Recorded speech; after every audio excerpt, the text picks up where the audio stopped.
ఆయన ప్రభాకర్ చౌదరి అన్న గారిని మాట్లాడవలసిందిగా కోరుతున్నాను.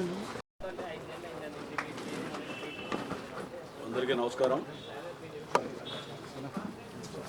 ఈరోజు రాష్ట్రంలో రాజకీయ పరిస్థితులు, అదేవిధంగా మన జిల్లాలో ఉన్నటువంటి పరిస్థితులు కూడా ఇక్కడ ఉన్న వాళ్ళందరూ కూడా లేదు.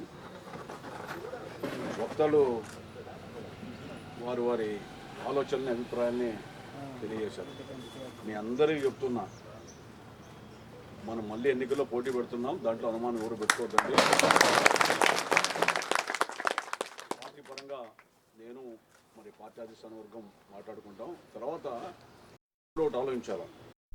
మీకు బాధ ఉండొచ్చు, 4.5 సంవత్సరాలు పనిచేసాం, కేసులు పెట్టించుకున్నాం, డబ్బులు ఖర్చు పెట్టాం పార్టీ కార్యక్రమాలకి అనేటువంటి చాలామంది కూడా ఉంది. చాలామంది కార్యకర్తలు కూడా ఏదైనా ప్రోగ్రాం పిలిస్తే పనులు ఇచ్చి పెట్టుకొని ఆటోలో వస్తే నేను ఆలోచించేవాడిని, వీళ్ళు 100-200 ఖర్చు పెట్టుకొని తిరుగుతూ ఉన్నారు. ఈ భారం అంతా రేపు పొద్దున ఎట్లా తీర్చుకోవాలో వీళ్ళ రుణం అంతా అన్నిత్యం నేను ఆలోచిస్తున్నాను. చాలామంది విషయాలు అంటే కార్యకర్తలు బాధ నాకు తెలియదు, వాళ్ళ ఆర్థిక పరిస్థితి కానీ ఇంకోటి కానీ.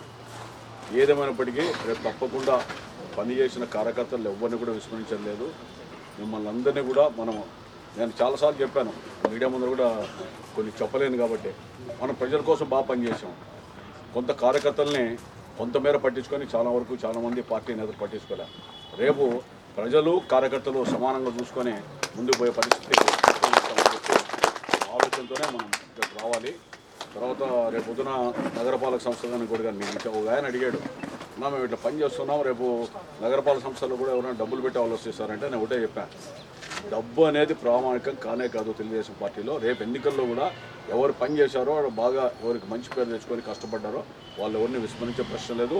వాళ్ళనే మనం తిరిగి, ఎందుకంటే ఆ బాధ నాకు తెలుసు, 2004లో చూశాను నేను. మన కష్టపడి చేసిన తర్వాత ఆ రోజు లేకపోతే అట్లా ఎట్టి పరిస్థితుల్లో కూడా ఎవరు పని చేశారో, ఎవరు ఏ స్థాయిలో అవకాశాల వల్ల వాళ్ళకే చేస్తాం. చాలామంది వస్తూ ఉంటారు, కానీ టికెట్ అడగడంలో కూడా తప్పు లేదు. ఎందుకంటే రాజకీయాల్లో ఎవరికైనా ఆశలు ఉంటాయి, నేను ఎమ్మెల్యే కావాలా, ఎంపీ కావాలని. వాళ్ళ అభ్యర్థిత్వం పరిశీలించాలని చెప్పడం కూడా తప్పు లేదు. కానీ వాళ్ళు మనల్ని కించపరిచేదట్లా పోస్టులు పెడితేనో, కించపరిచేదట్లా మాట్లాడితేనే బాధపడుతున్నాం తప్ప, ఎవరైనా రాజకీయాల్లో నేను కావాలి అనేటువంటి ఆలోచన రావడంలో మనం కూడా దాన్ని స్వాగతిద్దాం.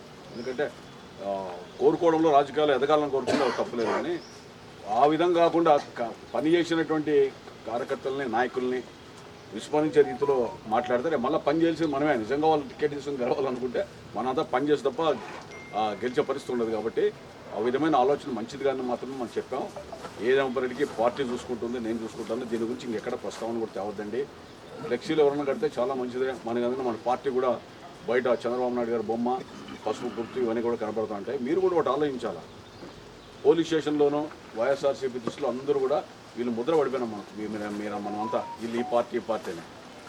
వీళ్ళు కొంతమంది కొత్తగా వచ్చిన వాళ్ళు కూడా ముద్ర పడాలా. ఎందుకంటే రేపు ఆ గవర్నమెంట్ వేస్తే ఆ గవర్నమెంట్లో పని చేయించుకునే అవకాశం లేకుండా ఇప్పుడు ముద్ర పడడానికి కూడా మనకి ఇదంతా దోహదపడుతుంది. కాబట్టి వాళ్ళు కూడా రాని ముద్ర వేసుకొని వాళ్ళు కూడా మన పార్టీ అనేటువంటి నాయకులుగానే రాని వస్తే 10 మందిలో కూడా ఆ చర్చ కూడా జరగాలి. దాని గురించి ఎలాంటి అనుమానాలు కూడా పెట్టుకోవద్దండి. నేను పార్టీ చూసుకుంటాం.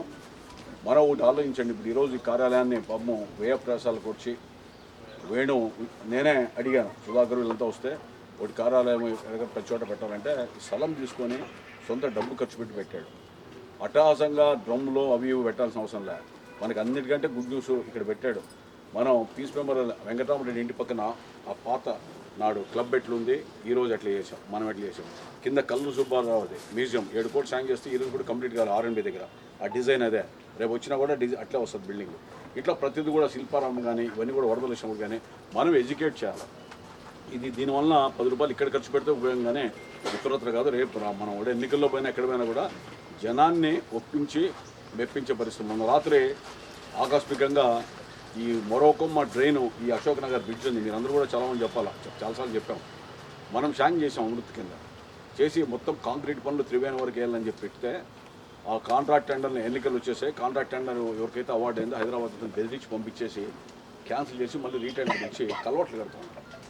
అశోక్ నగర్ బ్రిడ్జ్ కట్టినా కలవట్లు కడుతున్నాం. అంటే ఏమి ఆదాయం కోసం తప్ప అది మనం అనుకున్నటువంటి లక్ష్యం నెరవేరాల. దాన్ని చూసి ఓ రోజు ధర్నా చేద్దామా, దీక్ష చేద్దామని పోతూ అందరూ కూడా నాతో పాటు చాలామంది వచ్చారు. టీ స్టాల్ దగ్గర పోయాను. నగర మేయర్ వాసీము కార్పొరేటర్లు వచ్చారు. వాళ్ళని అడిగా ఇవన్నీ ఎవరు చేశారా, క్లాక్ టవర్ దగ్గర గట్టాల దగ్గర అన్నిటికీ వీడియోలు కూడా వచ్చాయి. అందరూ కూడా వాళ్ళు ఊపే పరిస్థితి వచ్చింది.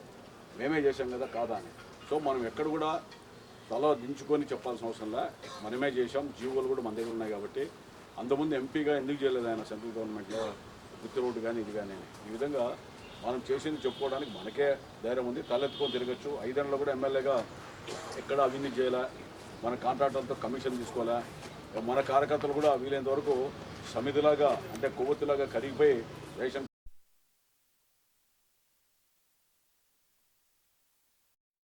లేదా ఏదైనా సెటిల్మెంట్లు చేయలే.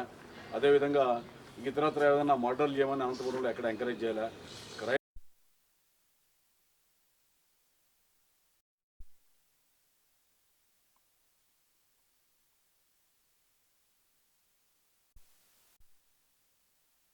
ఎవరు చేస్తారని చెప్పేటువంటి పరిస్థితి వల్ల ఈరోజు మనం మన మున్సిపాలిటీలో వాళ్ళకి 48, 49 మందిని గెలిపించుకున్నారు. మనం అందుకని రేపు కూడా ఎమ్మెల్యే ఎలక్షన్ పోతూ ఎంపీకి ఓటేయండి, రేపు 2 ఏళ్ళకి మున్సిపాలిటీ మా చేతికి డెవలప్ చేస్తామని చెప్పే శ్లోకంతో మనం జగన్ మున్సిపాలిటీ కూడా మా చేతికి అందుకనే గెలిచిన రోజు నుంచి మీరు పనిచేయాలనుకుంటే మేము ఆ రోజే చెప్పాం కదా. ఇట్లా ఒక ప్రణాళికబద్ధంగా పోదాం. తప్పకుండా వేణుని ప్రత్యేకంగా అభినందిస్తూ మనం ఒకటి ఆలోచించుకోవాలి. నేను 2014లో ఎలక్షన్లో నిలబడ్డా. నా మీద గురునాథ్ రెడ్డి వైఎస్ఆర్సీపీ అతను నిలబడ్డాడు, ఓడిపోయాడు. చంద్రబాబు నాయుడు గారు పిలిచి అతని పార్టీలు చేర్చుకుందామన్నాడు. సరే అన్నా. ఇంకొక నాయకుడు నాకు వ్యక్తి చేరిన తర్వాత అంటే కూడా చేర్చుకోమన్నాం, కలిసిపోయాం. రకరకాల కారణాల వల్ల విరుద్ధ అభిప్రాయాలు ఉండొచ్చు, వ్యక్తిగత కక్షలు లేవు. అట్లే మనం కూడా మీరు కూడా లోకల్గా కానీ ఎక్కడన్నా కానీ ఎవరైనా మనకు కలిసి వచ్చిన వాళ్ళని కూడా కలుపుకోండి. మనం 9, 10 మంది ఉంటే కాదు, ఎవరు వచ్చినా కలుపుకుందాం, ఎవరు వచ్చినా పని చేద్దాం, ప్రోత్సాహిద్దాం. ఎవరి స్థానాల్లో ఎవరు పిక్కుండేది ఉండదు, లేదా ఎవరి అధిక ప్రాధాన్యత కూడా కోల్పోయే పరిస్థితి ఉండదు. అట్లా కాకుండా నేను అనుకుంటే నేను ఒకడే ఉండాలనుకుంటే మీరంతా లేకపోతే నేను లేను, మనం అందరూ లేకపోతే పార్టీ ఉండదు. అట్లా స్థానికంగా కూడా అందరూ కూడా ఉండాలనేటువంటి ఆలోచన నాయకులు కూడా రావాలా. మనం గెలవాలా, రేపు నగరపాలక సంస్థ కైవసం చేసుకోవాలా. మీ అందరికి ఎట్లుంది ఇంకొకరికి ఎమ్మెల్యే పెద్ద దృష్టిలో కాదు, సార్ చూద్దాము ఎట్లా అవుతుంది. మున్సిపాలిటీకి 50కి 50 తెచ్చుకోకపోతే మనకు గెలిచి కూడా వేస్ట్ అనేటువంటి అంత పని చేసి ఎట్లా పోయిందని. సో ఇవన్నీ కూడా ఉన్నాయి ఆలోచనలు. కూడా పకడ్బందీగా పని చేసి ప్రజలను మెప్పించి ముఖ్యమంత్రిగా చంద్రబాబు నాయుడు గారిని ఎంపిక చేసుకొని ఈ రాష్ట్రం అభివృద్ధిలో కుంటుపడింది కాబట్టి వాటిని ముందు తీసుకుందాం. ఈ యొక్క కార్యాలయాన్ని వేణు సొంత ఖర్చులతో ఏర్పాటు చేసేందుకు అభినందిస్తూ మనం కూడా నెక్స్ట్ నారాయణపురం అదేవిధంగా రూరల్ కూడా ఇన్ఛార్జీలు కూడా చెప్తున్నాం, కార్యాలయాలు ఓపెన్ చేసి 4 పంచాయతీలు అన్నీ కూడా ఒక్కొక్క కార్యాలయాలు ఓపెన్ చేసుకుంటున్నాం. తప్పకుండా మనం అందరం కూడా భవిష్యత్తులో ప్రజలకి ఈ నాయకులు ఈ పార్టీ ప్రజల కోసం పనిచేస్తాననే రీతిలో అందరూ కూడా వివరించి కులాలు మతాలకు అతీతమైనటువంటి పార్టీగా రాబోయే కాలంలో మన ప్రభుత్వంలో కూడా అన్ని గతంలో ఉన్నాం, ఇప్పుడు ఉన్నాం, భవిష్యత్తుకు ఉంటామని చెప్పి హామీ ఇస్తూ ముందుకు పోదాం. అందుకు మీ అందరి సహకారం